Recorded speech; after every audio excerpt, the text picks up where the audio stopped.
officials are saying raw food is what gave 2 house cats fatal cases of the bird flu. They are warning against the brand Savage cat food, which was linked to both those cases. They say the risk for humans still remains relatively low, but they are advising pet owners to avoid giving your animals any raw food or raw milk, and obviously try to keep them away from any dead birds. In sports, big win for the Johnnies. The Red Storm won the Big East Conference Tournament for the first time in 25 years. They came out on top over Creighton 82-66 from MSG. SJU now 30-4 on the season. Your forecast from the 77 WABC Weather Center. Overnight, it's going to be some rain with a low of 54. Tomorrow, rain continues with the sun coming out in the afternoon, high of 56, 57, and some rain outside our Midtown studios. I'm Liz Radabali. Remember, news never stops at WABCRadio.com.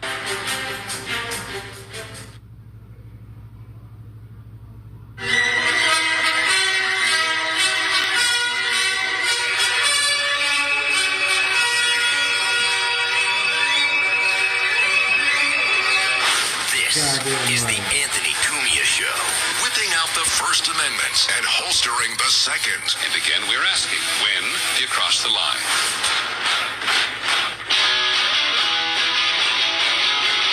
Don't forget to hit that Cumia donation link in the description.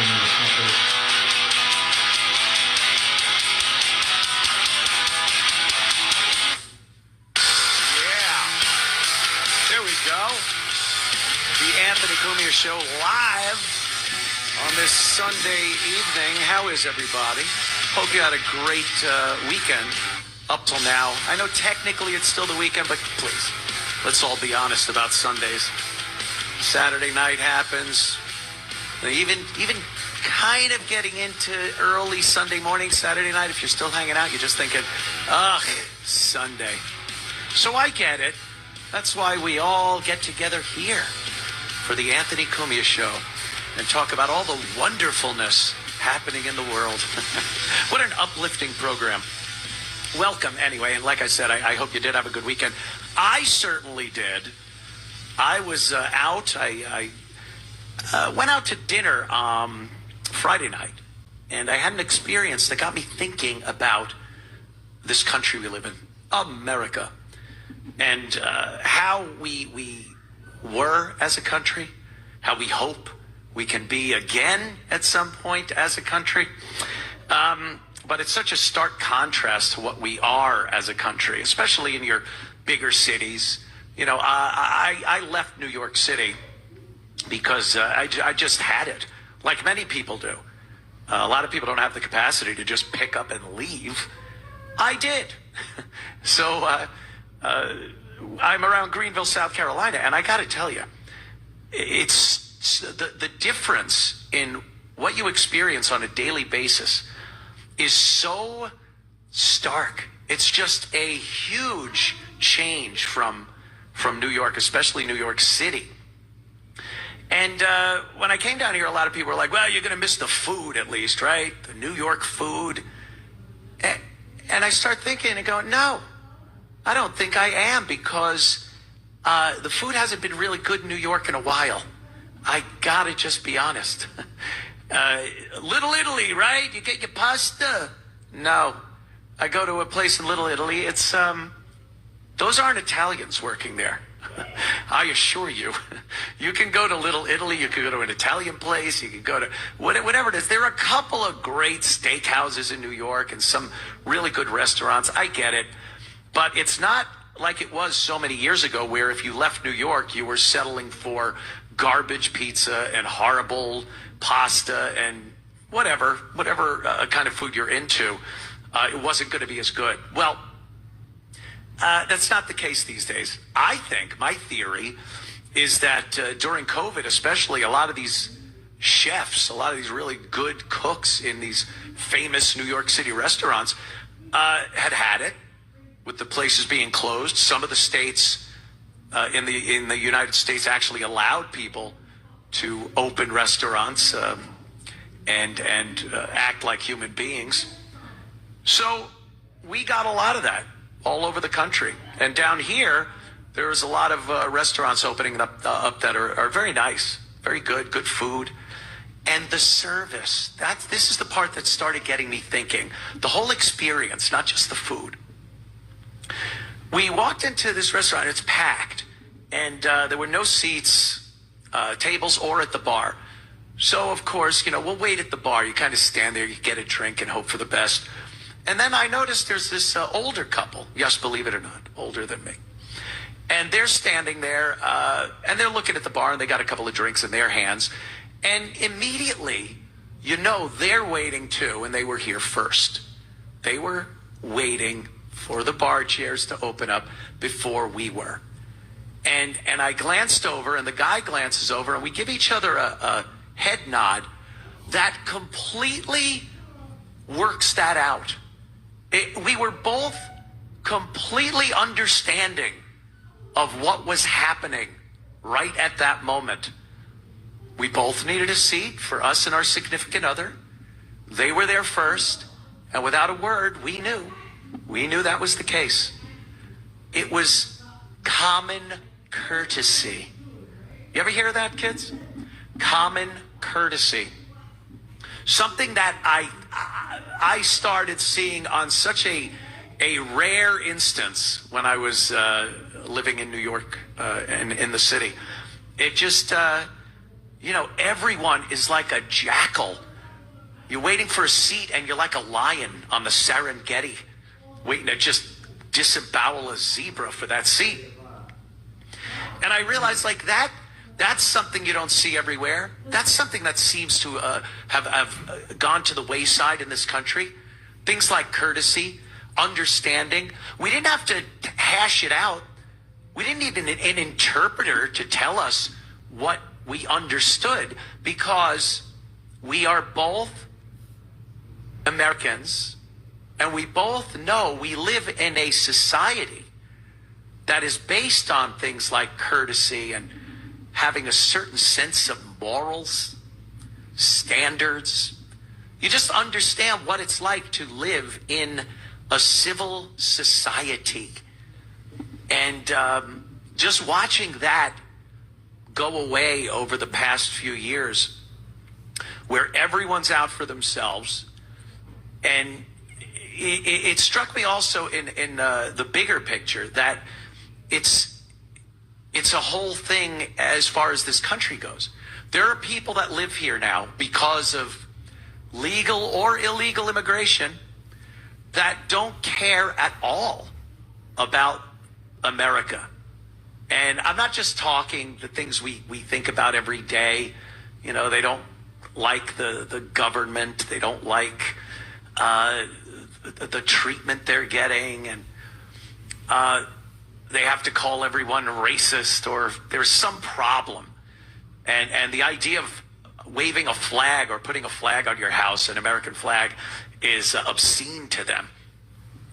And that's a big part of what I'm talking about here too, because you have to understand what it is to be an American, to live in this country as an American.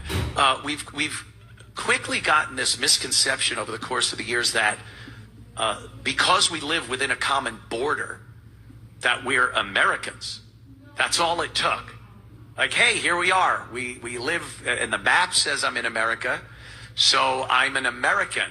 Meanwhile, I'll do anything I want. I'll bring horrible habits and cultures over from where I came from that are not conducive to living in this country. And I will not assimilate one bit.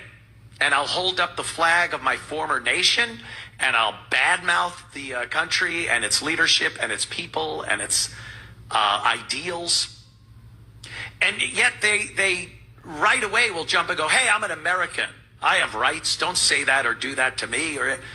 But they don't embrace what it is to be an American, not just living in borders. There's a whole method to the madness of being American. We have the same or similar ideology, ethics, and morality. We can go off and have our own opinions on things. Obviously, that's been the way it's been for many, many years. But we understand things We don't need this big conversation to just understand that there are certain ways to behave as Americans in a society. And some of those are unspoken, like the gentleman and his lady at that restaurant. We just knew that's what you do. There are plenty of laws in this country, and you will face the consequences if you break those laws. But honestly, is it really the consequences of those laws that keep you from breaking the laws? Or do you just know better? Are you just a better person? Or do you realize when we put together this American society and it grew, that there was a certain sense of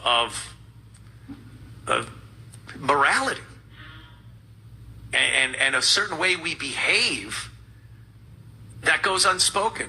We don't need the laws. It's not like many people, I don't think, would harm other people or kill other people or steal from other people if it wasn't for the laws. You know, oh, the laws are there. That's the only reason I'm not doing this. No. We all know. We came to that agreement without it even having to really be written down. We just know that this is the way we act. We're charitable when need be. We're sympathetic and empathetic when need be. You know, we get pissed off and might say things and do things that we don't, because we don't agree with certain things. But on the whole, we were Americans, and this was something that lasted for quite some time. And we were raised that way. Our parents raised us that way. Even with some of their insane ideology, it got through. Right from wrong, things you do, things you don't do. And it just worked. And as we grew up, we understood that, and we grew into adulthood, and we got that we have to live with other people. And it's a lot easier if we go about that nicely and treat each other a little better. But there's just been this influx of people that have no concept of that. And I don't know, are they really to blame? Who knows? But it's just not a good thing.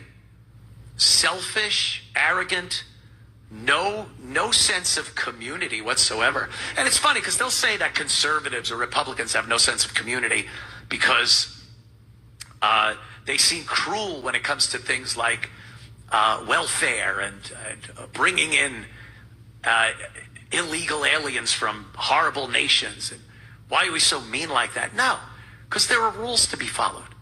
And some people, like I said, they get here and they don't understand those unspoken rules.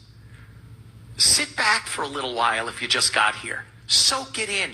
Take a few breaths of air and look around and see what it's like to really be an American before you just start grabbing up at everything that is good for you and not very good for the nation as a whole. Just wanted to get that out of the way. Nice weekend of realizing I kind of live in a nice place with nice people, and it reminded me of maybe what this country should be. It was at some point, but what it should be. We'll be right back. We're going to take a quick break, and we will rejoin you here with the Anthony Cumia Show. This is the Anthony Cumia Show.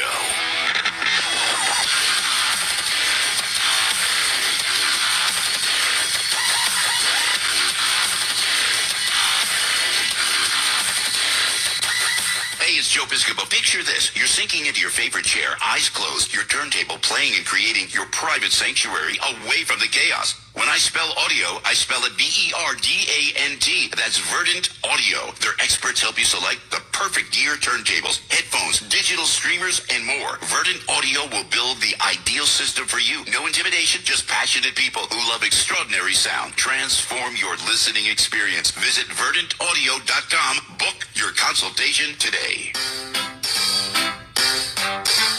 1877 Cars for Kids. KARS Cars for Kids. 1877 Cars for Kids. Donate your car today. Donate today at carsforkids.org. Your car running or not, could be picked up as soon as the next day. No title, no problem. Go to carsforkids.org today. 1877 Cars for Kids.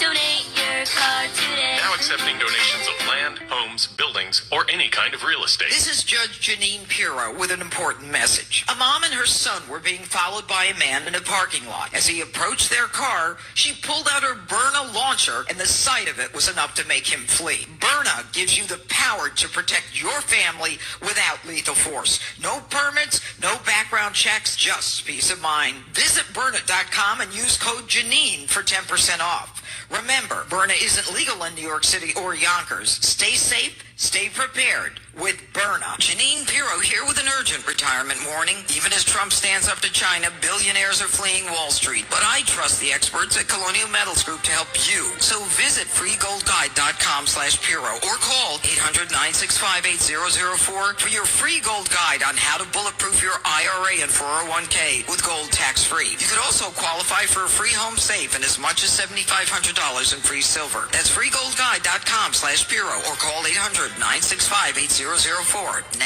Listen to this podcast now on the Red Apple Podcast Network.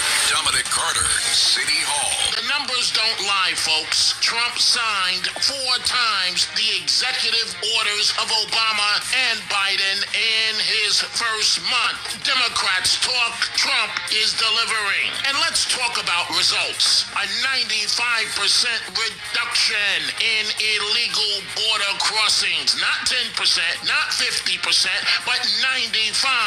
That's what leadership looks like. And the savings, $50 billion cut from bureaucratic fat. Democrats promised to slash government waste. They failed. Trump is getting it done. And his press secretary, Carolyn Levitt, is almost working around the clock to keep America informed. Download all of Red Apple Media's podcasts right now through your favorite podcast platform.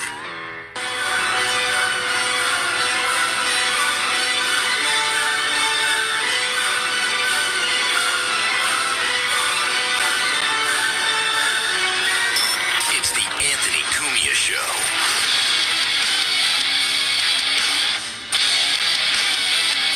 Hey, everyone. Anthony Cumia. Thank you for tuning in. Your support is much appreciated. Another story from last week is, and this is something that's been happening a lot and has a lot of people worried. They're scared. Planes, the aviation industry. An American Airlines plane caught fire at the Denver airport. I guess they were, flying somewhere. The engine experienced some trouble. They landed. They were diverted to Denver, landed, and then somewhere between the runway and the gate, the engine burst into flames. Yeesh. So they deployed the emergency equipment and the slides, and the fire trucks came up. And from what I saw from the videos, oh my God, a lot of the passengers had gone out of the emergency exit over the wings and were standing on the wing that the engine underneath was burning. It was on fire. And they were standing on the wing, like waiting for what? A ladder? Waiting for someone to invite them to step off what amounts to the giant fuel tank you're standing on that's got fire burning under it. I understand that a lot of times in these aviation emergencies, the flight crew, and they'll let you know these days, the flight crew, stewardesses, flight attendants, will tell you that they are here for your safety. They certainly aren't here for your convenience anymore, that's for sure. So I guess they are just there for your safety. And that you must follow their directions implicitly.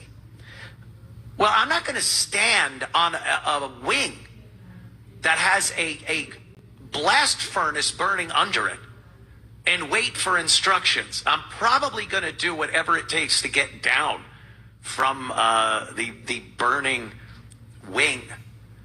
But, people are sheep for the most part. They really don't know what's going on. I saw that last crash. There was some video from that one that flipped over because, I don't know, what happened? A broad flying, she turned the thing over. So there was video from it. And as people are running out the emergency exit, I saw in the background someone was still hanging upside down from their seatbelt. Just, I guess, waiting for, they didn't hear the seatbelt light. The ding didn't go off. You can now unbuckle.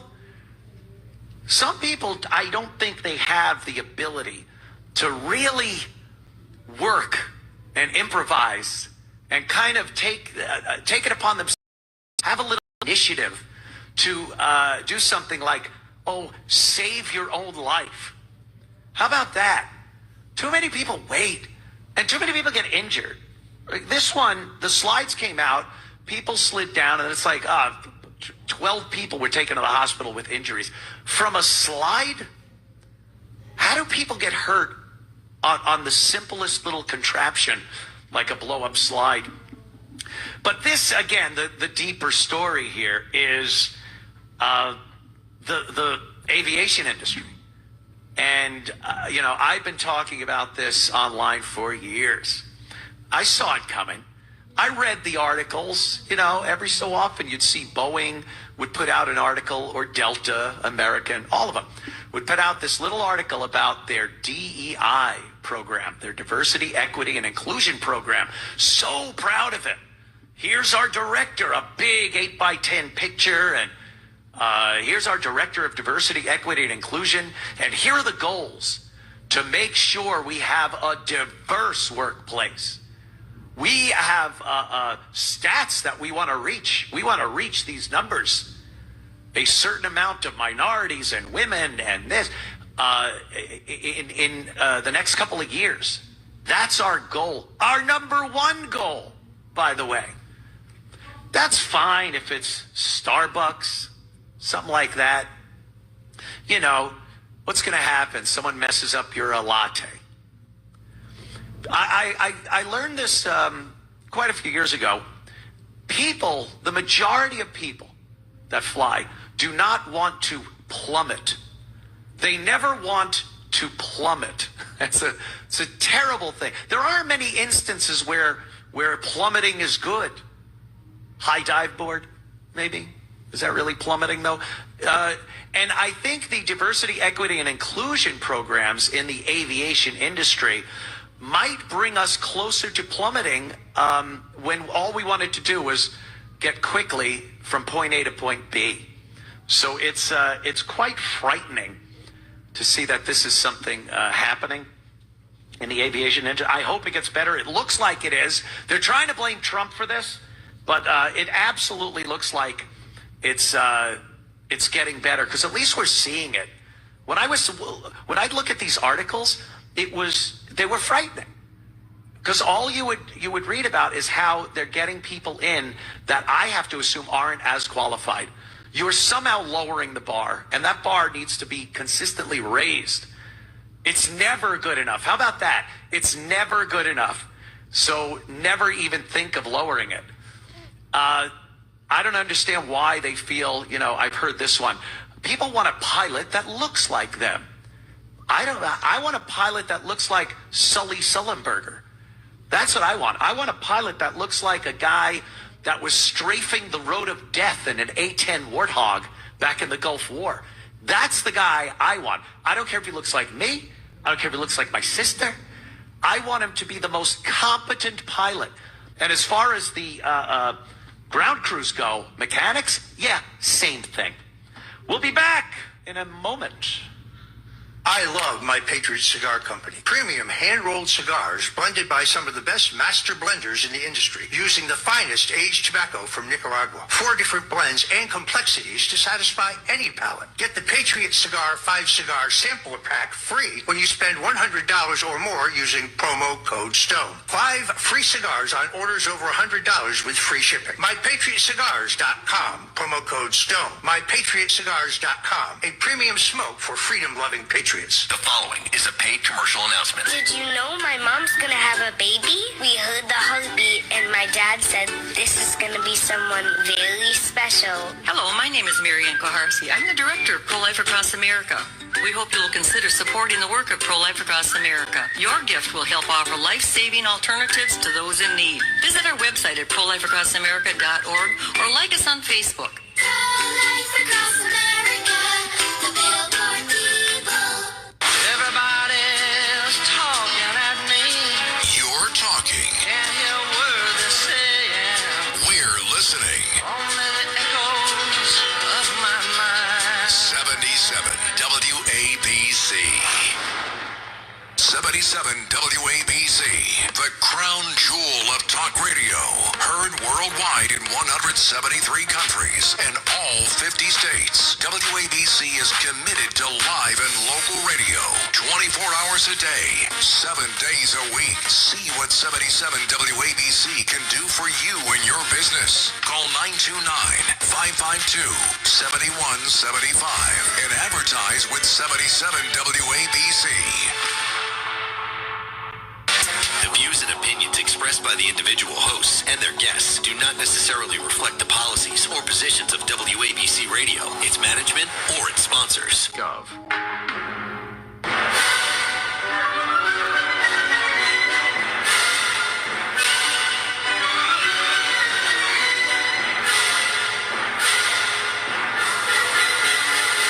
Whipping out free speech. It's the Anthony Cumia Show.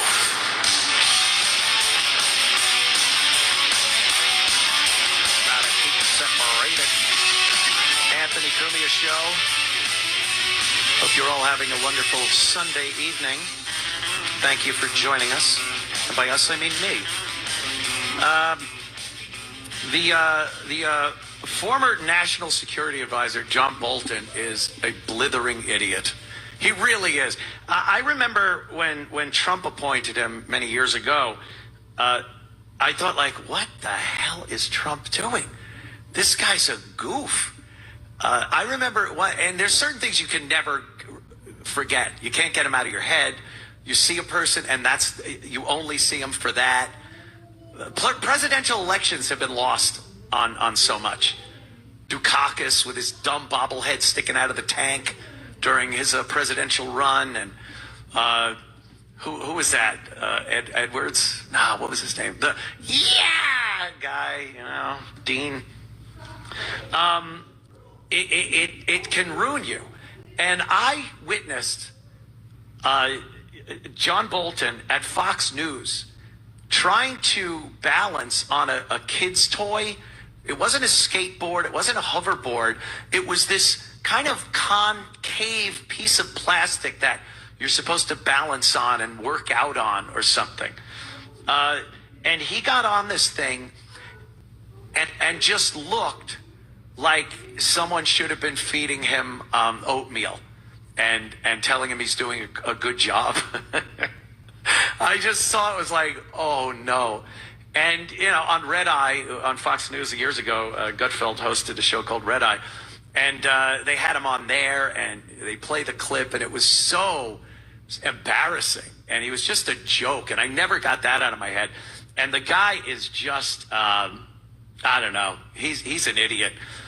And he was on, I guess, MSNBC the other day. Of course, it's always MSNBC, or they're all the same anyway. It's all the propaganda wing of the left, the mainstream media. I know, I say it all the time. It sounds like a slogan at this point, but prove me wrong. Show me different. Show me that they're saying and doing things that aren't completely agenda driven. And yeah, I'll debate you on it, but I've not seen even the slightest indication that they do anything but shill for the left and the Democrats and the globalists, as Alex Jones says. They're all part of the globalist agenda. They're putting fluoride in the water to turn all the frogs gay. So, what are you going to do? We understand this. We know it. The media has the lowest approval rating that it's ever had. It constantly goes down. So I'm not surprised seeing all the lies and nonsense on mainstream media, but it's just something that even though you know it, every time you see it, you just go, oh, God, these people. So, former National Security Advisor John Bolton, he was talking about Trump and Trump's mission to bring peace to Russia and Ukraine. The only person, by the way, that has even spoken about trying to broker a peace between these two nations after years of just unbelievable loss to the people in both nations. It's terrible, just terrible what's going on over there. And all these war hawks, all these, they'll tell you how much they want peace, and then it's just too much money. It's too much money and power coming into them to keep this war going.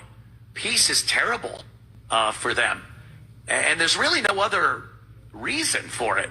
Why wouldn't you at least sit down and talk?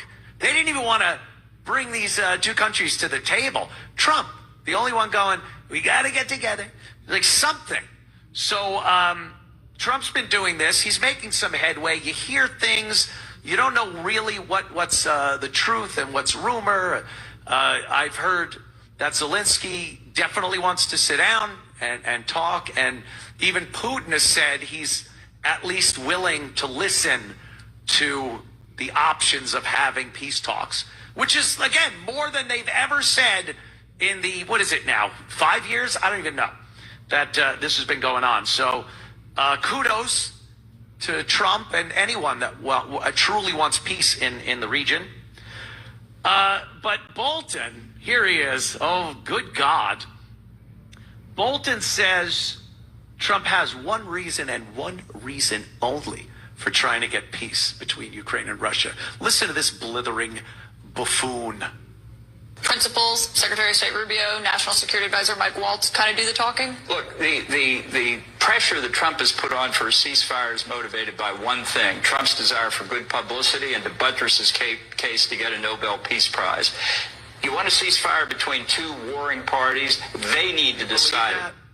He thinks Trump is only doing this for the Nobel Prize that he'd probably get out of brokering a peace deal between the two nations. It's inconceivable that maybe Trump would like to see these two nations not wholesale murdering each other for another few years, as no one else even mentions it. Isn't it obvious that there's a concerted agenda against Donald Trump when he's literally talking about peace, about, hey, let's stop the slaughter, and they just can't get with it in any way, shape, or form? They just look and go, no. Who's saying this? Trump? No. That proves that there's an agenda there, and what a terrible agenda to keep a war going. What? Because you don't like somebody that wants to stop it. And then coming up with excuses. And let's just go off the rails here and say that the reason Donald Trump wants peace is because he wants a Nobel Prize. Is that really that bad? If it resulted in peace, you heard that old saying, the end justifies the means? If it resulted in peace, wouldn't you just be like, yeah, go, enjoy, put your little Nobel Prize on your mantle, Donald, at Mar-a-Lago, right next to his golf. I won the golf competition. He won a golf competition today at his club. He's the club champion. Literally hours after he bombed the crap out of the Houthis in Yemen, he was still in his golf attire. You gotta love him. So, yeah, let's say that's the only reason that he wants peace, is to get himself a shiny new trophy for his mantle. Who cares? Who cares? John Bolton, a guy that just wants war. And it's the whole thing of these politicians that want this to continue. And they seem like addicts that need some conflict going on somewhere, or they start jonesing. And the prospect of peace upsets them because they're so used to being part of world conflicts where they just broker death and destruction for their own riches and power, that when if someone tries to rein it back, they start itching their arms and they need a fix. They go crazy. They got to start something somewhere else or they'll go nuts. If we really look at the situation, isn't a Russia at peace a better thing for everybody? If Putin is so bad, wouldn't you like to kind of get him into a peaceful mindset? That have a war going on where God knows how and when it could escalate if something happens? You know, when war is going on, some weird stuff happens. Countries do certain things. You might make a miscalculation. Whatever happens, it's like it could escalate it. When countries are at peace, look at us in China. We've been in so many proxy wars over the years with China that you can't even count them. During the Cold War, you know, we were constantly fighting China through using other countries. And we're really not in proxy wars with China for the most part now. We're in, corporate espionage wars. They try to steal every patent and item that we invent or come up with. We're in other types of economic wars with China. But it seems like when you strike up an economic relationship with a country, it gets really hard to go to war with them. It gets really difficult. You think China and the U.S. could come to some kind of shooting war where Chinese soldiers and American soldiers are facing each other, shooting at each other? It would be really tough because the entire global economy depends on us not shooting at each other. Russia, not necessarily celery. It's Russia, the old enemy, the old Soviet Union, still looked at by some as the bad guy, and the United States, freedom, justice for all kind of a thing. And we have to look at Russia constantly as this enemy of democracy. They even use that now with the Ukraine thing. Oh, Ukraine just wants their democracy. What? When was the last election they went to with this Zelensky guy? When was the last time he held an election? There's no democracy over there. They're not our ally. We might want to support them because we don't like Russia, but they're not our ally. So what good is it to keep this conflict going? Money. Yeah, Bolton knows it. All the politicians that are crowing about keeping this going and supporting Ukraine, all it is about the money that they make with government contracts, all these weapons manufacturers like Boeing, Lockheed Martin, all these. They make weapons. And then what happens? It's all about supply and demand. If you're making weapons and no one's blowing people up with them, you're going to have a supply, not enough demand. So people keep this cycle going. And that's all we've been looking at with this war. Why else would people not want peace between these two nations? And then the other excuse they use is that Russia is evil. Putin is evil, Russia's evil. I don't know if Putin's an evil guy. He seems to be a leader that wants to do the best thing for his country, what he believes is the best thing. Now, you could look at some maniacal leaders of the past and say the same thing. They thought they were doing great for their country. But whether he's evil and that's going to affect our way of life somehow because of what's going on with Russia and Ukraine, I don't know. A peaceful region would be advantageous for the entire planet at this point.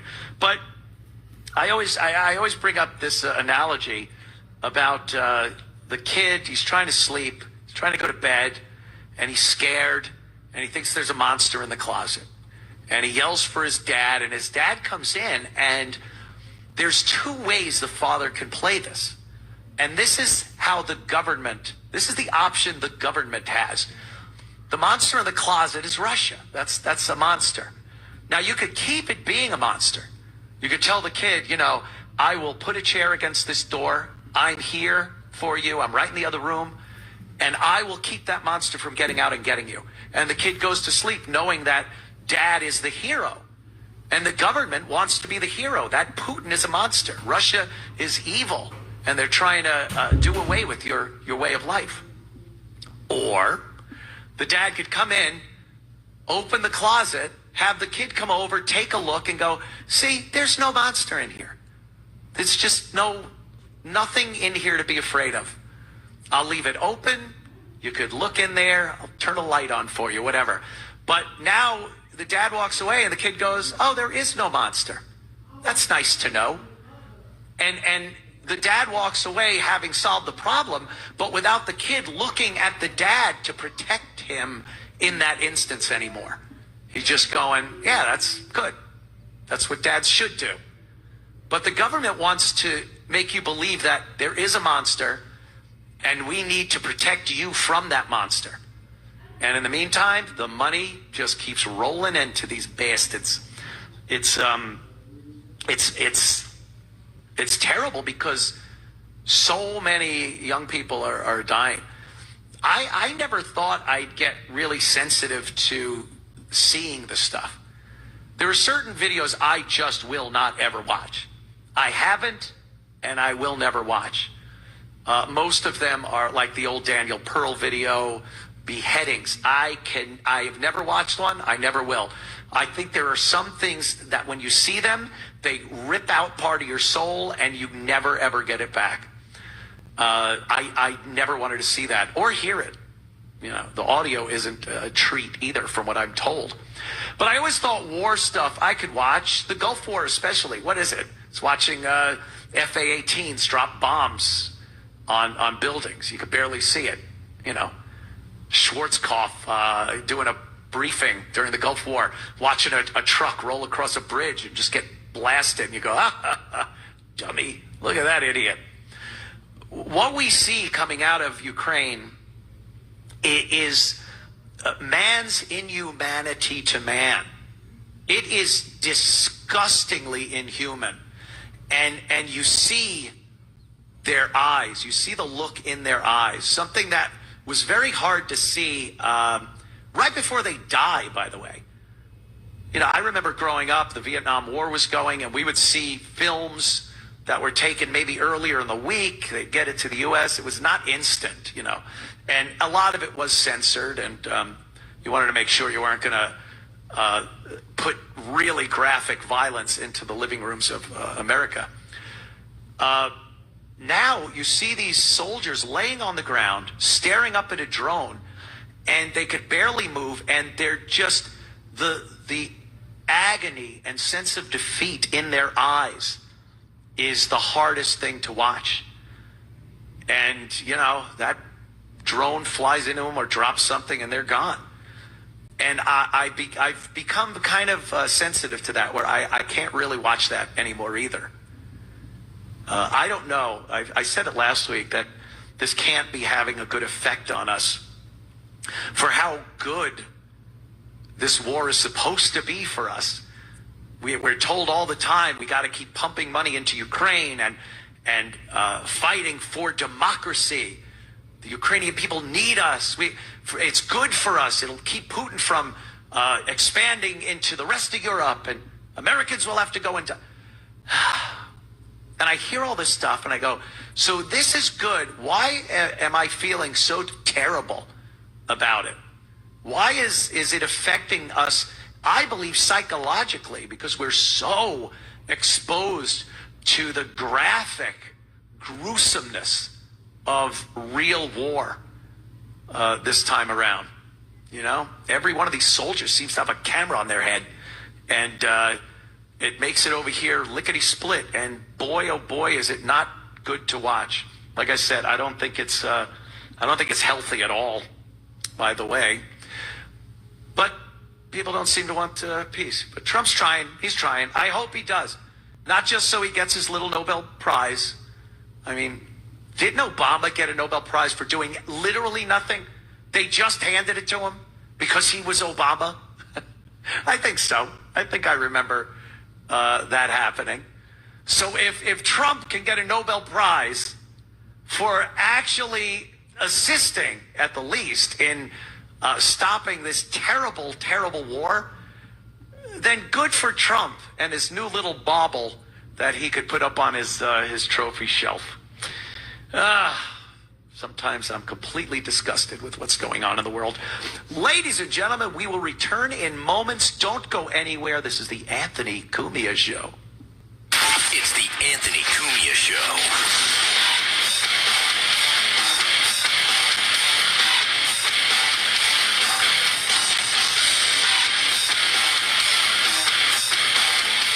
It's Joe Piscopo. Take your listening room to the next level with Verdant Audio. That's VERDANT Audio. Helping build the perfect listening room in your home. With experts to help put together your dream sound system, Verdant Audio experts help you select the perfect gear with equipment you will not find anywhere else. No intimidation, just passionate people who love extraordinary sound. Transform your listening experience. Visit VerdantAudio.com. Explore their collection and book your consultation today. 1-877 Cars for Kids. KARS Cars for Kids. 1-877 Cars for Kids. Donate your car today. Donate today at carsforkids.org. That's cars with a K. Your car can be picked up as soon as the next day. Receive a tax deduction and vacation voucher. 1-877 Cars for Kids. Donate your car today. Now accepting donations of land, homes, buildings, or any kind of real estate.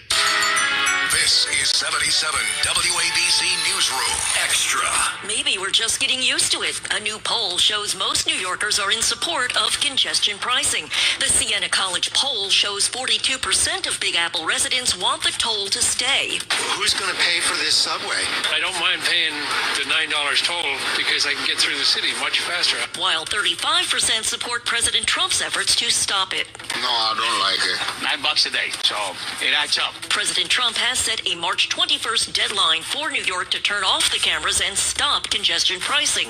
Governor Kathy Hochul, though, remains adamant that congestion pricing is working and says Trump will have to give her $15 billion to invest in a subway system if congestion pricing were to be halted. Meanwhile, U.S. Transportation Secretary Sean Duffy says the deadline stays or this will wind up in court. I'm Lisa Ritchie for 77 WABC News.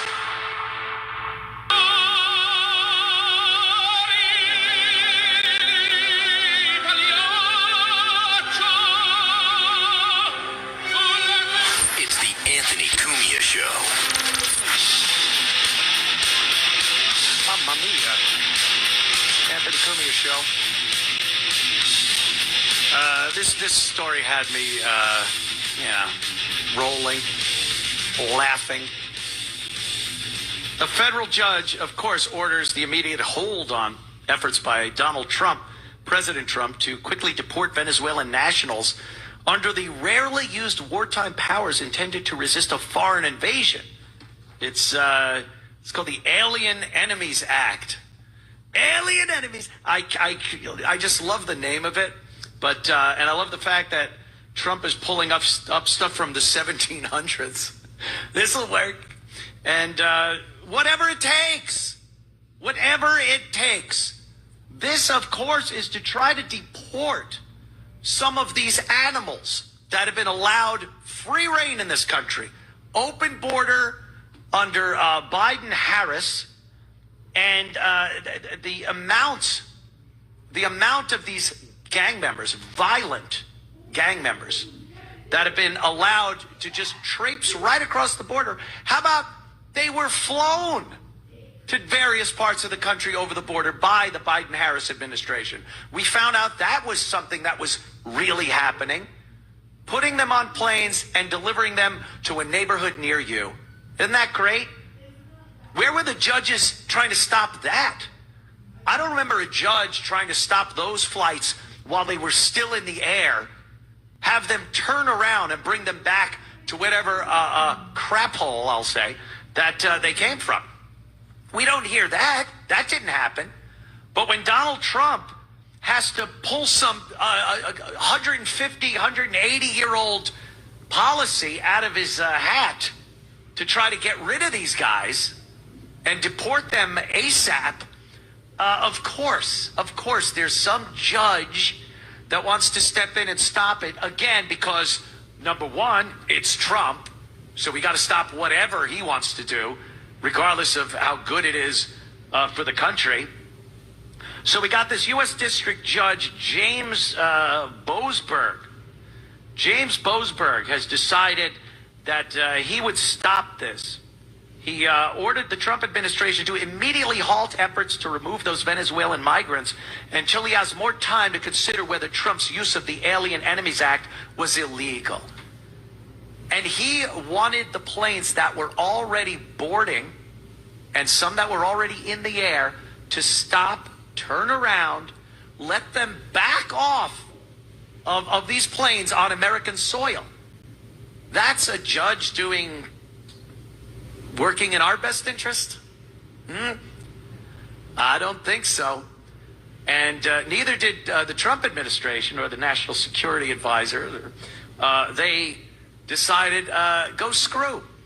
We are continuing those flights. They flew a couple of hundred, almost 300 just hardened, terrible, awful gang leaders and gang members back to Venezuela, where I saw films of them getting off the plane. Ooh, it didn't look like they were getting a hero's welcome coming home. That is for sure. They were getting off these planes immediately into the hands of police, some type of law enforcement, maybe military down in Venezuela. And, they look worse than Con Air. And that looked pretty bad for those guys. So these judges need to be held accountable. And right before I went on air here tonight, I did hear that there is another judge that has started at least the process to get Judge Boasberg impeached, have him removed. This is, what would you call this, maybe comfort to the enemy? This Alien Enemies Act, years ago, it was for a foreign invasion. If a foreign army, let's say, is invading your country, you could take special actions to remove them. And I guess semantics seems to be a problem with this judge. He wants to know what the definition of invaders is and an army. Well, as I see it, you got these guys. What are they from? I love the name of their gang. Oh, Tren de Aragua. Tren de Aragua. I am Tren de Aragua. We must deport them in Cordobas with rich Corinthian leather. What a great name they have, but they're horrible, horrible, horrible people. And Trump's trying to send them back. And what do we get? We get a judge saying, nope, they got to stay until I figure out what an invasion is. How about this? An invasion is a group of people coming that have some type of solidarity with each other over your borders without your permission and murdering your citizens. That sure sounds like an invasion to me. That sounds like something I would classify as an invasion. But again, we get judges like this who don't know what the hell they're doing, and they need to be thrown out. Let's get rid of them. Throw them out. Throw them out, damn. This is New York's talk leader, the crown jewel of talk radio. WABC New York and 107.1 WLIR Hampton Bays. 77 WABC News starts now. 77 WABC News, 57 and some rain on this Sunday, March 16th. Good evening. I'm Liz Radabali. A judge is blocking an effort by the Trump administration to deport alleged members of a Venezuelan gang.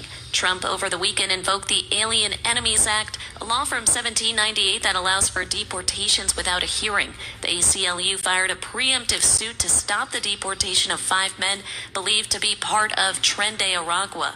The judge even ordered flights that had already been departed to turn around and come back to the States. The ruling puts a 14-day restraining order on using the Wartime Act. A new hearing has been set for this Friday. The Alien Enemies Act has only been used 3 times before in in American history, all during wartime. President FDR was the last president to do so following the attack on Pearl Harbor. More from the White House. The Trump administration is reportedly considering issuing a travel ban for dozens of countries. Reuters quotes an internal memo saying over 40 countries are being considered for that travel ban, including countries like Iran and North Korea, which would get a full visa suspension. Countries like Haiti and South Sudan would also get a partial suspension. The memo said countries like Pakistan and Belarus would also be considered for a partial suspension if their governments do not make efforts to address deficiencies within 60 days. An official told Reuters the list has yet to be approved by the administration. An American man is being detained in the Dominican Republic in connection to a missing University of Pittsburgh student. Sudiksha Kananki has been missing for nearly 2 weeks. She was last seen at her hotel with the American man in question, 24-year-old Joshua Rebe, walking to the ocean. Rebe's passport has been confiscated by authorities, and his lawyer says he's not free to leave the hotel. Rebe told police they'd been drinking that night and decided to go swimming when a large wave hit them. He says he helped her towards the shore and assumed after that she left. New York Governor Kathy Hochul's White House meeting in Washington on Friday lasted nearly 2 hours. The two leaders covered a range of topics. Hochul says her focus was keeping the congestion pricing cameras on, while Trump was focused on a plan to build a pipeline in the Empire State. The governor was here to talk about the pipeline that President Trump is very determined to get passed. It's the so-called Constitution pipeline that was blocked a decade ago from bringing natural gas from Pennsylvania to upstate New York over environmental concerns, including how close it would be to some people's homes. Hochul's office issued a statement calling the meeting productive, but said no formal agreements or decisions were reached. SpaceX's Crew 10 mission is at the International Space Station. Jim Forbes has more. The capsule, containing 4 crew members, docked at the ISS around 11 p.m. Eastern, nearly 30 hours after its launch from Cape Canaveral. Dragging contact and soft capture complete. The arrival of the new crew clears the way for astronauts Sonny Williams and Butch Wilmore to return to Earth. The pair was scheduled to be on board the ISS for about a week, but their Boeing Starliner spacecraft was deemed unsafe to return to Earth, and they've been up there for over 9 months. Weather permitting, Williams, Wilmore, and the 2 Russian cosmonauts will be heading back to Earth on Wednesday. I'm Jim Forbes. Journalists for the Voice of America are being put on administrative leave. The news came over the weekend after President Trump signed an executive order aimed at eliminating the VOA's parent company, the U.S. Agency for Global Media. A company-wide memo said 1,300 employees will be placed on leave with pay and have to be available to report to work within 1 business day if needed. The VOA was founded in 1942 to combat Nazi propaganda and reaches around 360 million people a week. Carrie Lake, a former news anchor, is Trump's nominee to be the director of the VOA. She called the Agency for Global Media, quote, not salvageable in a statement. The United States Postal Service has announced layoff plans for 10,000 employees. The layoffs are in cooperation with Elon Musk's Department of Government Efficiency. According to a letter sent to Congress last week, Postal Service CEO Louis DeJoy agreed to work with the Musk-led department on the downsizing. It's part of the Delivering for America plan, a 10-year project looking to modernize the USPS operations and reach financial sustainability. DeJoy was hired by Trump in 2020 and recently announced he is stepping down from his position. The Department of Education is launching investigations into nearly 50 universities over diversity, equity, and inclusion initiatives. Lisa Taylor has more. Some of the schools under investigation include Yale, Duke, MIT, Ohio State, and Arizona State. Most of the investigations are looking into the school's partnerships with the PhD Project, a nonprofit designed to help minorities get business degrees. A half dozen universities are also being investigated for what the DOE alleges are impermissible race-based scholarships. The investigations come as President Trump has called for DEI practices to come to an end. I'm Lisa Taylor. A number of newborn babies have been exposed to measles at a Texas hospital. Health officials say a woman who gave birth didn't realize she was infected with the disease when she was admitted. Parents, babies, and staff members were all exposed. The number of cases in the U.S. has skyrocketed past 300 as the initial outbreak in West Texas has now spread to several other states, including New York and New Jersey. Your forecast from the 77 WABC Weather Center. Overnight, it's going to be some rain with a low of 54. Tomorrow, rain continues with the sun coming out in the afternoon. High of 56, 57, and some rain outside our Midtown studios. I'm Liz Radabali. Remember, news never stops at WABCRadio.com. Listen to this podcast now on the Red Apple Podcast Network. Dominic Carter, City Hall. Caroline Levitt, it's so nice for you to be here with us. Thank you. President Trump makes my job very easy because he is doing exactly what he said he would do. And he's delivering on the promises he made to the American people every day. In a month, he's done more than President Biden did in 4 years. It's absolutely true. I mean, look at the monumental change President Trump has made. He's actually signed quadruple the executive orders that Obama and Biden signed within 4 weeks. So he's taken as much executive action as he can. He's pushed on Congress to pass, of course, the budget reconciliation, which is underway. He also signed the Laken Riley bill, which was his first bill to sign. And look at the results already. I mean, the border, 95% decrease in illegal crossings at our southern border in just 4 weeks of executive action by this president. Download all of Red Apple Media's podcasts right now through your favorite podcast platform.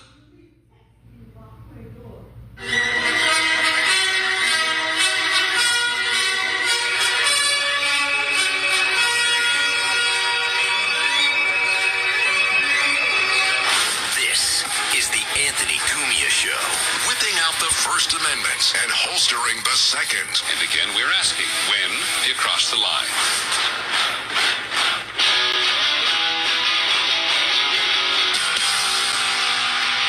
When do we cross the line? My God, I've been relatively good. I still manage to get myself in trouble, but I have been relatively good. Anthony Cumia Show. Welcome back.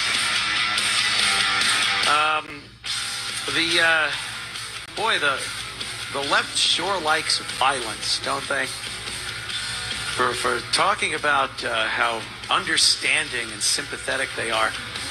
Violence at the drop of a blue wig. They are violent people.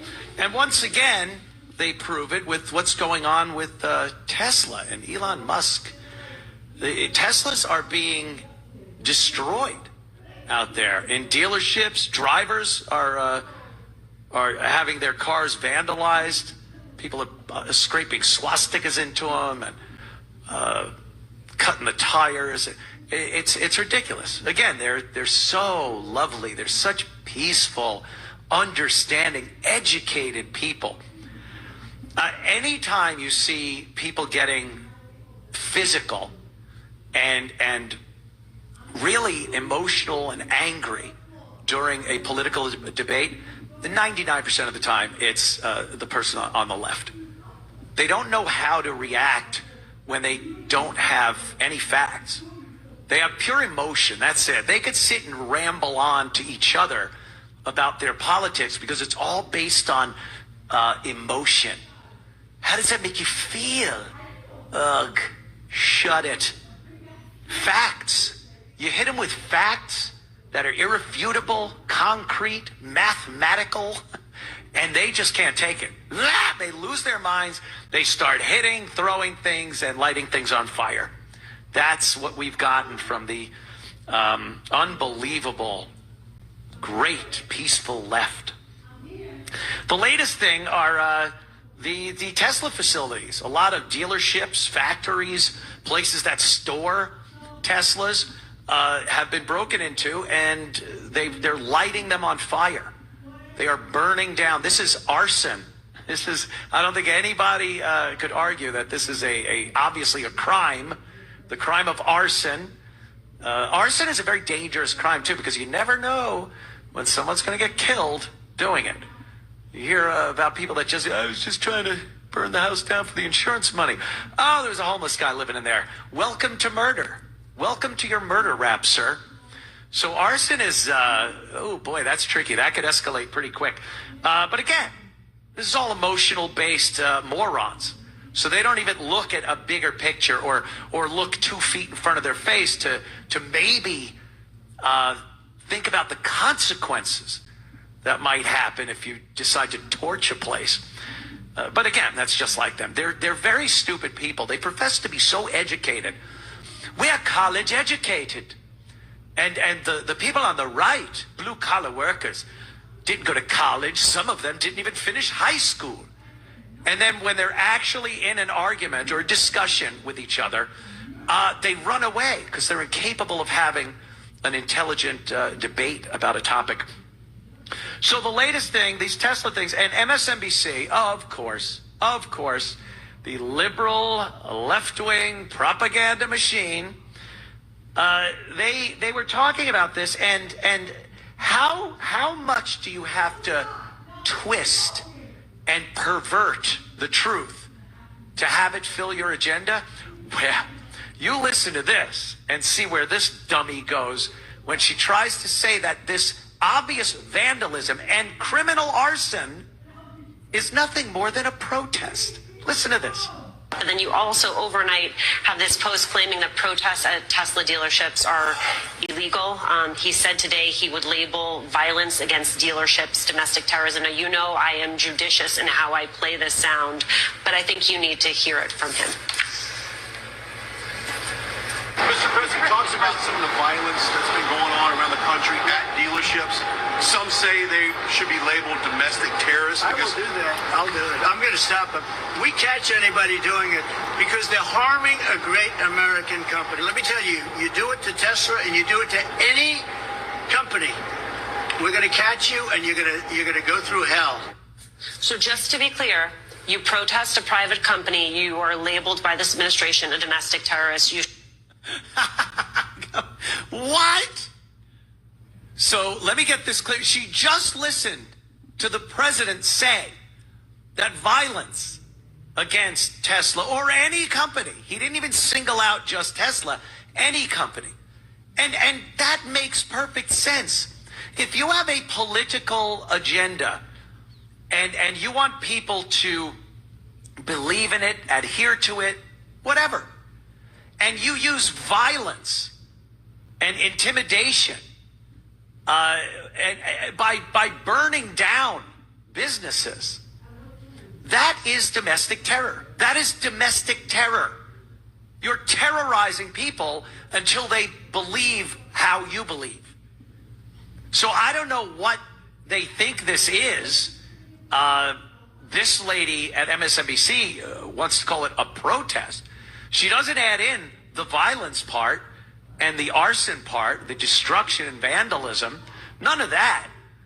She heard Donald Trump say that, and between her ears, through her cashew-sized brain in her head, that's probably working overtime just to keep her heart beating and her lungs breathing, right to her dumb mouth, she says that if you protest, you will be labeled a terrorist and you will pay the price. I don't know what they think. Do they think we don't hear them? Do they think we didn't just hear what Trump said? Do they think we're stupid enough to believe that destruction is protest? We saw this during the George Floyd debacle. When we watched towns and businesses go up in flames. And the same media was trying to say that that was fine. That was good. Yeah. There wasn't violence. They're protesting. We see this with our own eyes. We hear it with our ears. And they continue to lie right to us because I guess they're just playing a numbers game. I guess with 300 and some odd million people in this country, they figure they'll get through to enough of them that they can continue pushing that agenda and lying to the American people. But again, let me reiterate, the popularity and faith in the media ain't what it used to be, folks. The media used to have this thing. It was called journalistic integrity. Yes, kids, I swear. And what this was the currency of a reporter. A reporter can't just say to you, you don't know these people personally. They can't just say to you, hey, I'm a reporter, trust everything I say. And then you go, oh, okay. It doesn't work that way. So their currency is integrity, journalistic integrity. And the way they earn that is by not lying to the people. You have a journalist, he's on the news, you watch him every night. And a week, 2 weeks go by, and you've heard all the stories he's told you over the course of the couple of weeks, and you think back and go, boy, those stories really did come to fruition. They played out like he said, and that guy was involved in this, and you start getting an understanding like this guy seems to know what he's talking about. He seems to have done his work, his footwork, talked to the right people, and he's conveying that to us. I will give him credit for having journalistic integrity. Yeah, Walter Cronkite back in the day. I now feel the Vietnam War cannot be. It is a stalemate that he had journalistic integrity. He had an agenda. I'm not, completely blind. But, now these people aren't even journalists. They're not allowed to search out certain stories and look into certain stories. Their bosses tell them no, yet they still sit there calling themselves journalists. It's disgusting. But that's the world we live in. And they still do it like we're supposed to believe them. I believed the news when I was a kid. First of all, you barely watched it when you were a kid. But as a younger adult and, in my teens when I started kind of getting an interest on what was going on in the world, I'd watch and pretty faithfully believe what I was being told. Now, I can't even look at people that believe them and not think they're idiots. I think the news people are idiots. They're blatant liars. They're puppets. And then if you happen to watch it and believe it, I can't have any respect for you. Why would you buy into that? They've only proven themselves to be liars. Just liars. I remember the news. Sometimes the anchor. Remember the fun local news guys? I don't even know where they went. The anchor and the sports guy, the co-anchor, the weather girl, and they'd all be like a team, a news team. And their voiceover guy would be, a news team you can trust. And I started thinking like, why? Who's telling me I can trust you? Oh, you're telling me I can trust you. That was the first thing I started really thinking like, why do I believe I can trust you when you're the only one telling me that I can trust you?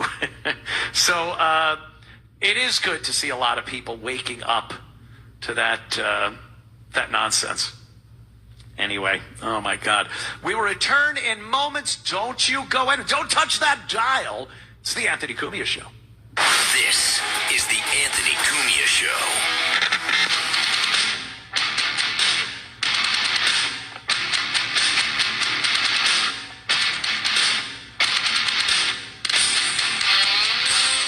Judge Janine Pirro with an important message. A mom and her son were being followed by a man in a parking lot. As he approached their car, she pulled out her Byrna launcher, and the sight of it was enough to make him flee. Byrna gives you the power to protect your family without lethal force. No permits, no background checks, just peace of mind. Visit Byrna.com and use code Janine for 10% off. Remember, Byrna isn't legal in New York City or Yonkers. Stay safe, stay prepared with Byrna.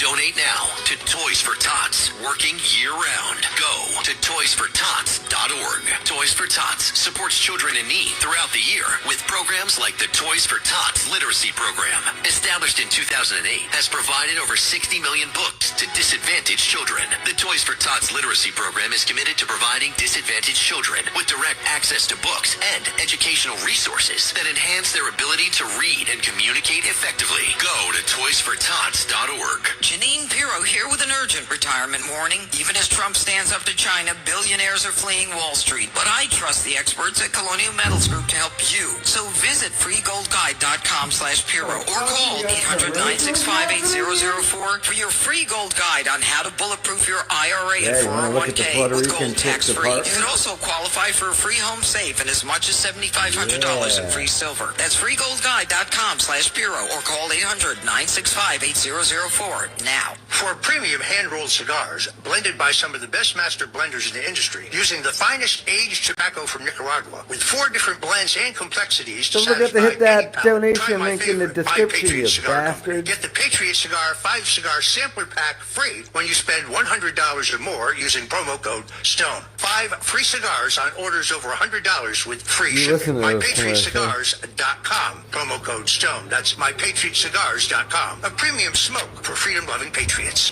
Seems everything costs more these days. Gas, groceries, and when's the last time you checked your wireless bill? Yikes. When it comes to big wireless, if you're staying, you may be overpaying. Here's how to get the same fast, reliable nationwide coverage without the big wireless bill. Switch to Consumer Cellular. Plans start at just $20 a month, and that's not a short-term promo. Our U.S.-based experts will get you switched and saving in about 20 minutes. Call 1-888-FREEDOM, visit ConsumerCellular.com or a store near you and start saving today. Plans include $5 credit for auto pay and e-billing. This is a 77 WABC News Sid and Friends in the Morning update. This week on the show, Congresswoman Marjorie Taylor Greene talked to Sid about Doge eliminating waste and fraud. Elon Musk is literally showing the American people, here's where your hard-earned money is going. And Sid spoke with Laura Trump about the stock market's response to her father-in-law's tariff war. You don't do anything that is worthwhile without a little bit of pain. A new Sid and Friends in the Morning tomorrow at 6 on 77 WABC.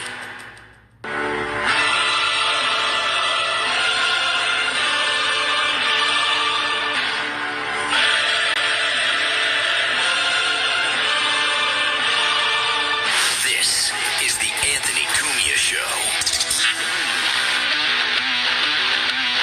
Welcome back. Anthony Cumia Show. Thank you for hanging out with us this Sunday evening.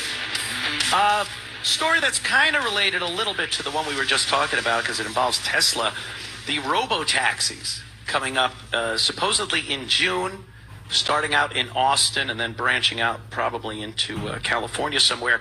But this is another one of Elon's babies.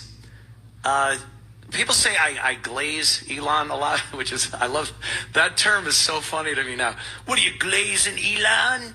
Like, no, not glazing Elon, thank you. I just appreciate somebody that thinks out of the box, that has had dreams of what the future should look like, and then actually pursues them, does something about it, tries to make these things that we all dreamt would have happened already. Year 2000. A lot of the stuff we're just seeing coming out now, technology-wise, and through a lot of innovations that SpaceX and Tesla have brought to the forefront, those are things we thought we were going to get in the year 2000, the mystical, futuristic year 2000. Holy moly, were we wrong. But Elon is that guy. So I don't even care if you don't like his politics. And again, pure emotion. These dummies, these nose rings and blue hair and whiny crybaby beta men, they can't get past their emotions to see what this guy has been up to for a while. You know, they don't see the Starlink satellites that are delivering high-speed internet to everywhere. Well, everywhere where, Anthony? On Earth. And then probably Mars at some point. Probably the moon first. But imagine getting high-speed internet on the moon. They're just up there like streaming. That's what the moon needs, podcasters. But he's doing amazing things. SpaceX. You're kidding me. You can't see the difference between the decades of NASA If I get a and the Streamlabs couple of donation, I'll bring decades you of into the SpaceX bathroom. and the achievements that have happened at SpaceX under Elon Musk. Just yesterday, they launched another ship to go to the space station and pick up the two poor bastards that are stuck up there. Because Boeing, with their DEI program, built a space capsule. They took these two sorry bastards up there, and then they went, yeah, something's wrong with the ship. We got to bring it down without yous in it. All right, when do we get home? No clue. And then Elon goes, hey, I've been taking ships back and forth up to that station for a while. You want a ride? I'll give you a ride. That's futuristic stuff. When you think like, wait, a guy could just send a ship up there and get the people that are stuck? That wasn't even in movies. In movies, if you were stuck up there, you were stuck. Now they're just sending up, I'll send a ship for you. We'll come and get you. So they sent one up. It just docked last night, early this morning, I guess. And they let off 4 people. They're bringing back these 2 astronauts. And it's amazing. It's very futuristic, which is, again, what we thought we'd be living in the year 2000. But this is the robo-taxi thing. And look, I've seen some of these other cars down there in Austin. They have like a lot of spinning sensors on the roof and cameras all over them. And it's kind of unnerving to get in these things. And it takes you within Austin, you know, you're not going to have it take you back to L.A. from Austin. But who knows what the Elon Musk future might bring. But he's got these cabs, and the difference is these have no steering wheels and no pedals. They don't have any controls for you to use, which is kind of scary if you think about it. But I don't know if it works. I guess that's what you hope for. The big thing I have, here's my big take on this: DWIs and no license. If you have one of these cars, because they're going to be available to the general public, you could buy one of these and then have it used as an Uber. You know how you would go out and drive your Uber? You'll send your car out to work as an Uber and it'll drive people places, and then it comes home at night. And that is something. But what about DWIs? Can you sit in this car and be drunk? And if the car gets pulled over, will you get a DWI? I know you can in a regular Tesla because it has a steering wheel and pedals. And you are supposed to be able to take control of that vehicle if it can't do it autonomously. But this poses an interesting question. What if you just don't have a license, but you have some money, you buy one of these, and now this car is taking you everywhere, and you have no responsibility to the state or the city to be licensed, and you could drink and be drunk because I'm not driving this thing. I can't drive this thing. It doesn't have the controls. So legally, this brings up a really interesting kind of conundrum that's going on. So it'll be interesting to see. Technology laws have a hard time catching up with technology. A lot of times there's this weird gray zone of time that goes by before the law catches up, which I did as a young man. I would go out with my friends driving. You know, your friends were all drunk too. They didn't want to be the designated driver. Play police and you speed limit. But, you know, it was kind of tough. I would buy one of these, and then you just go with your friends hammered, and the car drives you home. You get pulled over, hey, deal with my car. I don't know what you're talking about. I'm hammered. I don't need to talk to you. Interesting concept. We'll see what legally happens over the course of time. We'll be back in a couple of minutes. Don't go anywhere. Anthony Cumia Show. Back in a couple of minutes. Did you know my mom's gonna have a baby? We heard the How are you liking the heartbeat, and my Cumia dad show said so far? this Next is gonna week be you'll have on someone Jimmy. really special. Hello, my name is Marianne Koharski. I'm the director of Pro Life Across America.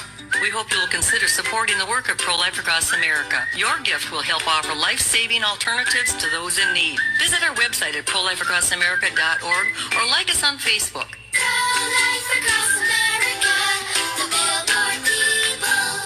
Hey, it's Joe Piscopo. Picture this. You're sinking into your favorite chair, eyes closed, your turntable playing and creating your private sanctuary away from the chaos. When I spell audio, I spell it B-E-R-D-A-N-T. That's Verdant Audio. Their experts help you select the perfect gear, turntables, headphones, digital streamers, and more. Verdant Audio will build the ideal system for you. No intimidation, just passionate people who love extraordinary sound. Transform your listening experience. Visit verdantaudio.com. Book your consultation today.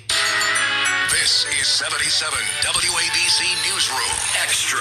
An agency group based in Midtown has some pretty big plans for Penn Station. The Grand Penn Community Alliance says this is just what the city needs. This could be the biggest deal in New York in a century. Architects say that a big chunk of the plan depends on moving Madison Square Garden. It is not clear exactly what the owner of MSG, the Knicks, and the Rangers, James Dolan, thinks of the proposal. Mr. Dolan's a businessman. I believe he has to do and will do what's the best deal for him. If Dolan and the federal government signs off on the blueprints, the plan would see MSG moved across 7th Avenue, opening the area for a green space above Penn Station. It fixes the problem that we created 6 decades ago when the original station was demolished and the garden was built. And the price tag for this undertaking, $7.5 billion with a completion date of 2036. I'm Liz Radabali for 77 WABC News.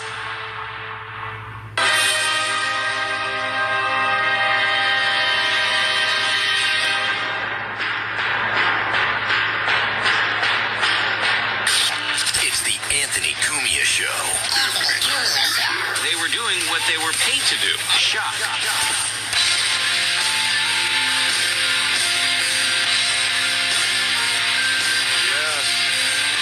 Shocking. I was a teenage shock jock. I was much older than that. Anthony Cumia Show. This could be my favorite story of the day because I kind of agree with it. And it has to do with Lady Liberty, the old lady in the harbor, the Statue of Liberty. Apparently, there's a guy over there in France. He is a member of the European Parliament. His name is Raphael Glucksmann. Raphael Glucksmann from the French Parliament. And he wants the Statue of Liberty back. Yes. He says France should take it back because, I don't know, we're not worthy of it anymore. I guess is what he's saying. Here's what old Raphael, we want the Statue of Liberty. The French. The nuts on these guys. The French bailed out time and time again, and then when everything's all honky-dory, they decide that they're now big men on campus and can start, pushing people around. We never forget the French. We'll never forget. So here's what he says. He goes, we are going to say to Americans who have chosen to side with tyrants, to the Americans who fired Lee Selchels for demanding scientific freedom, give us back the Statue of Liberty, he told cheering supporters. We gave it to you as a gift, but apparently you despise it. So it will be just fine here at home. We amore the statue. I don't speak much French. I just do the accent like in movies. French people, German people in old American movies, they don't speak the language. All you need is an accent. And they know exactly what it is. What are you doing here? It's a German guy. Love it. Well, Raphael Glucksmann, I, Anthony Cumia, wholeheartedly agree with your demands. If it were up to me, it would be strapped to a tanker right now, heading eastward toward France. Because I'll tell you one thing, We've had it with the Statue of Liberty. Had it. Maybe it was a good idea when they first gave it to us, and I'm saying maybe. Because even then, it seemed like there were some ulterior motives there that I don't quite agree with. But this thing has been a burden to this country. How the hell did the shining light of freedom turn into a beacon welcoming every piece of garbage from every third world crap hole to just come here like it's an invitation? Thanks, France. Imagine giving someone a gift and it's a sign put on their lawn that just says, hey, if you don't have any place to live, just come into this house. And you leave the door open and you just put it there and go, hey, I gave you a gift. Oh, what is it? It's the sign out front. It's telling everybody that no matter how terrible of a person they are, they have full range to just walk into your house and grab a bed, maybe your daughter, whatevs. Hell of a gift there, France.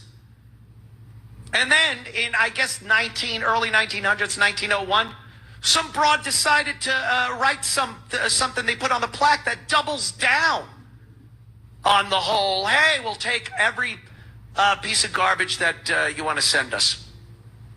And since then, it's just been this invitation to some of the worst people ever. So, yeah, France, you want it back? Take it. And then LBJ, and we know what kind of trouble he made when he was president, he decides to combine Statue of Liberty and Liberty Island, which I'm not even sure was called Liberty Island at the time, with Ellis Island to make it like a thing so that everyone will just think, oh, Ellis Island and the Statue of Liberty. Again, joining the whole immigration thing with the statue that was just supposed to say, hey, this place is awesome. It's America, and people came here. They ran away from oppression. They built this nation. That's amazing. Not that our door is open to any piece of crap that wants to walk in. So again, Raphael, France, please unburden us with this from this disaster that you put on our shores. And they put it right where all the immigrant boats came into New York, so everyone could see it. It all just had this motive. Like there's some invitation. No, we don't want you. 5-minute warning to hit that Streamlabs donation link to keep the stream on going. All in the Family. Another just a heads amazing the link is in the program description. from back then, obviously. The character was great. And the stuff he said was so funny and put in such a way that I think Norman Lear especially, and the writers probably, and Carol O'Connor especially, because he was crazy liberal. I'm sure he thought that when people saw Archie Bunker, they were going to be so disgusted and offended by this character that, Meathead and some of his liberal friends would just make Archie look stupid.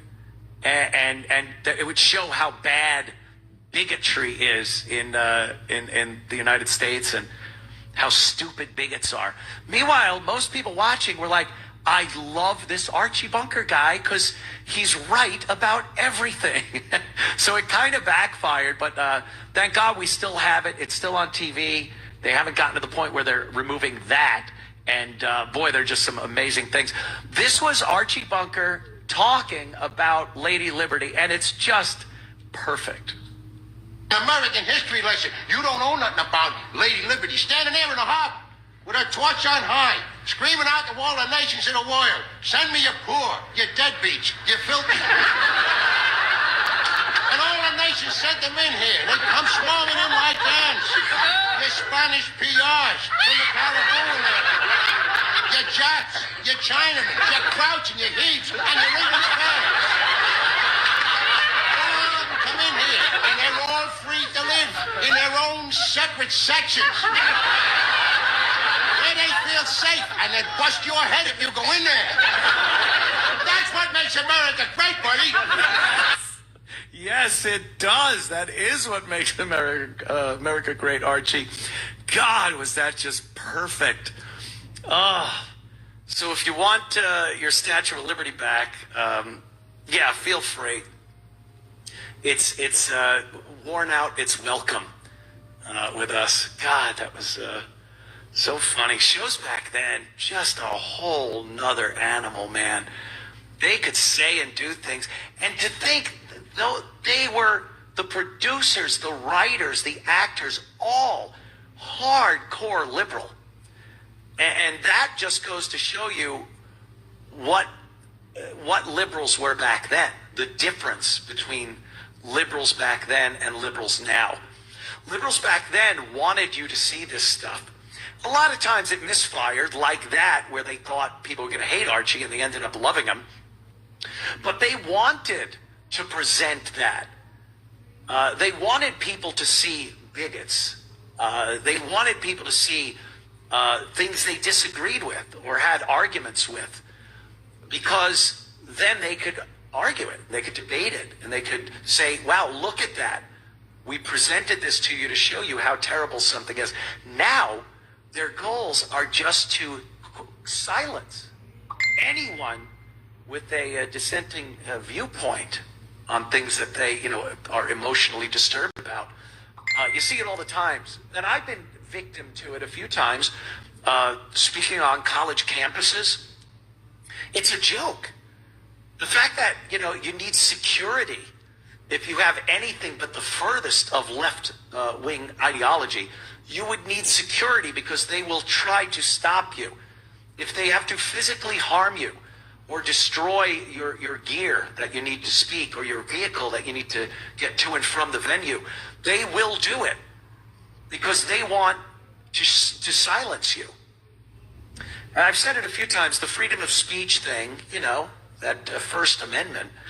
A lot of people accuse the left of trying to curtail your First Amendment right, your freedom of speech. And that's one thing. But more importantly, they are trying to curtail everyone's freedom to listen, which is a very important part.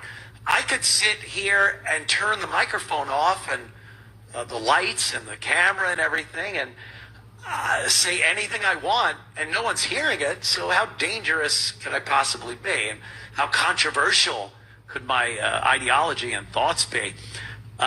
It's only when there's a couple of ears to hear what I'm saying that people might deem it dangerous. So a lot of these colleges and a lot of these left-wing protesters, when they're trying to silence you, the people that want to hear the person they're trying to silence should be the most angry, because they're trying to keep you from hearing something that you might enjoy or agree with or disagree with and want to dish out a lively debate with the person. They would rather just have it not happen at all. No, don't even hear this. Why? Because I don't think it's good for people to hear this. Who are you to say that we shouldn't hear this? Well, I'm someone that knows better because I'm much better educated. I know what's right. I know you're a Nazi. I know, they have no real reason. 10 years ago, like I just said, with a lot of these shows that were on back in the 70s, they were liberals. They were liberals that wanted to present this stuff. And it did open up a lot of conversation. People they wanted to talk about these things. But mostly it was just entertaining, which is great. That's something that I think has been long forgotten, left in a faraway wake. The entertaining part of entertainment. Everything has this agenda to it, this underlying, is this a comedy show? Yeah, it's comedy. You like it? Yeah. Not really. There are some comics, I know a lot of comics. I am looking at people's windows. They kind of got infected. They kind of got the bug and got infected with wokeness, and now they throw around their weight under the guise of comedy, yet it's pretty much the same old left-wing agenda. I think it has to do with wanting to get a show. See, I never changed. any of my attitudes, my beliefs, what I talk about. I never really changed that around. Some of these guys, though, oof, you sling a Disney contract in front of some people, it's amazing what they'll do. It's amazing how quickly their whole mindset changes on certain things that they were so passionate about before, and then they sign a deal with someone, and all of a sudden, hey, they got a new attitude, as they say.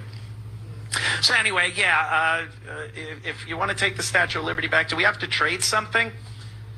You can take it back. What, the Eiffel Tower? I think it was the same guy, Eiffel. I think he is responsible for the Statue of Liberty too. And that thing's just kind of a joke. Let's be real. The Eiffel Tower. I never wanted to go to France. I've never wanted to go there. I don't know what it is. Growing up as a post-war guy, 20 years later, I was born in like the 60s, but growing up at that time, there were things that you just knew as a kid, and I don't even know how you learned them. Everything made in Japan was junk. So I remember growing up, it was Japanese junk. And the French were cowardly and not really willing to throw down in a fight if something happened. We just knew this. I don't know where we learned it, just from our friends. And I would gather it was from our fathers. Our dads probably had quite the opinion about who were called the frogs years ago, and certain other ethnicities that were involved in the war. So those things, they made for really funny,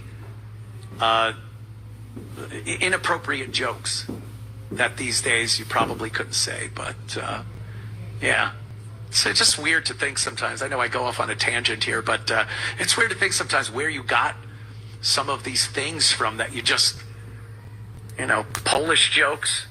And you're like, oh, they're supposed to I gotta not be as go. intelligent